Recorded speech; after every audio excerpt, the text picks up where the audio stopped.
Well, during the years of conflict in the country, many civilians were left with no choice but to flee Afghanistan in order to survive. The Taliban occupation meant that basic freedoms were limited and punishments harsh.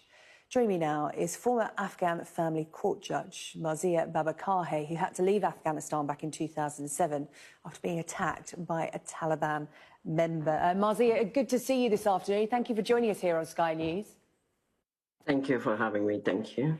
Let's take it right back to the beginning, because you worked your way up in the court system as a young woman, a rarity in Afghanistan, from administrator to judge at the age of just 26. Talk to me about what life was like in the country before the Taliban took hold. In my time, when I became a judge, the time was the good time for women in Afghanistan. There are more freedom. Women was more enjoy their life, education. The all facility was very good for women in Afghanistan during my time. Yeah. Talk to me about what happened when the Taliban came to your city. How did life change?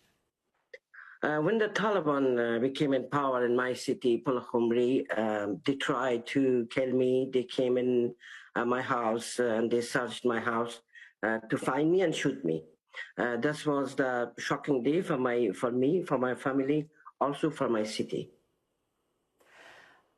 Your life was at risk because you were a judge, a woman in the court system, and you were championing women's rights and trying to encourage other young women to follow that path through education to get a good job. And the Taliban didn't like that. Talk to me about how frightening it was for you and your family to have that threat over your head as you're going about your daily life, just doing your job. When I became a judge, because the law was sometimes abrasive to women, and I became an activist. I established a women organization to empower women in Afghanistan, and especially in my city, Pulakhumri.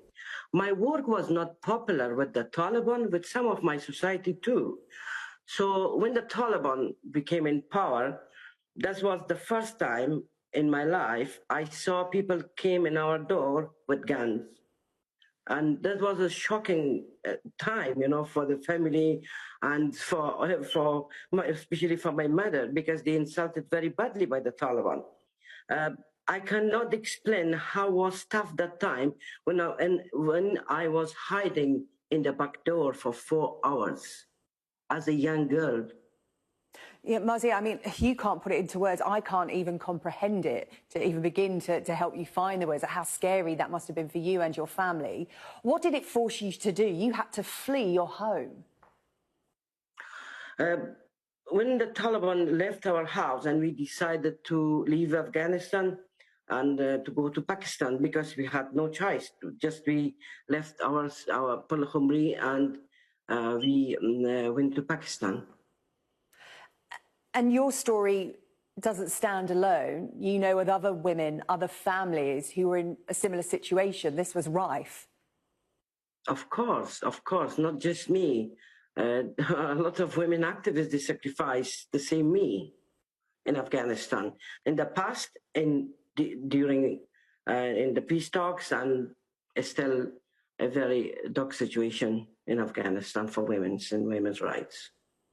And sadly, not all women who were activists and who had jobs and who stuck to their principles and stood up to the Taliban, not all of those women were as lucky as you.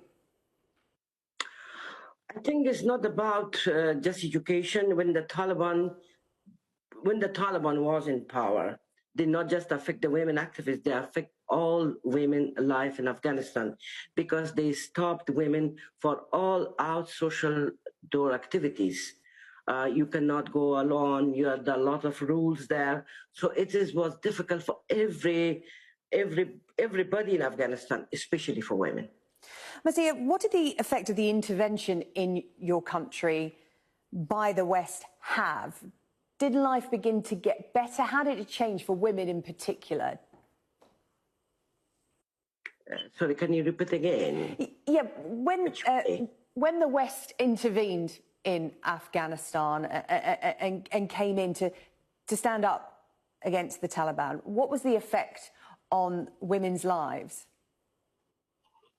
Of course, this was a very positive effect, and women became again empowered. We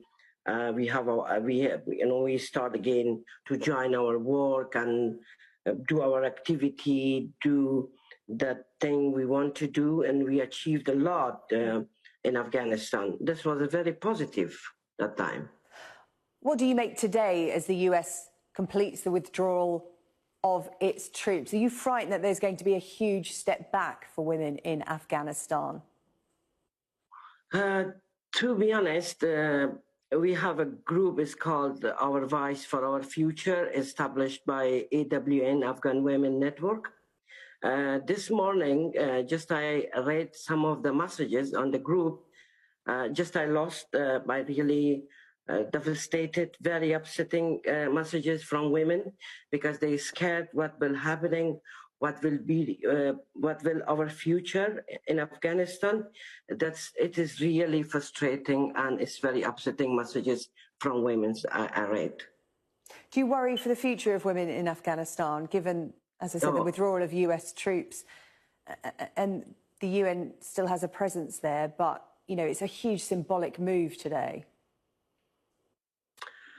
I think the decision already made. I have no comment about this, but I urge the United Nations to be involved in a peacekeeping rule in Afghanistan.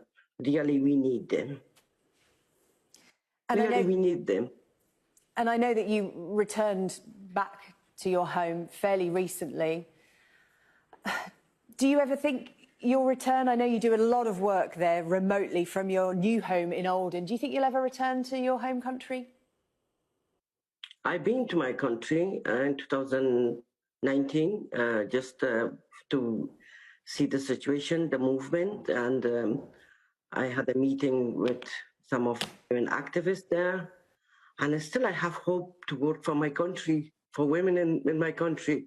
Really, this morning I lost when I read the messages that remind my memories, my bad memories. Yeah, it's a difficult time for women in Afghanistan.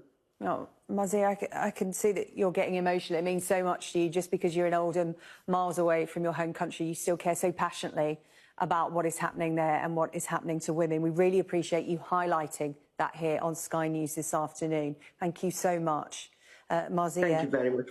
Babakarkhail there.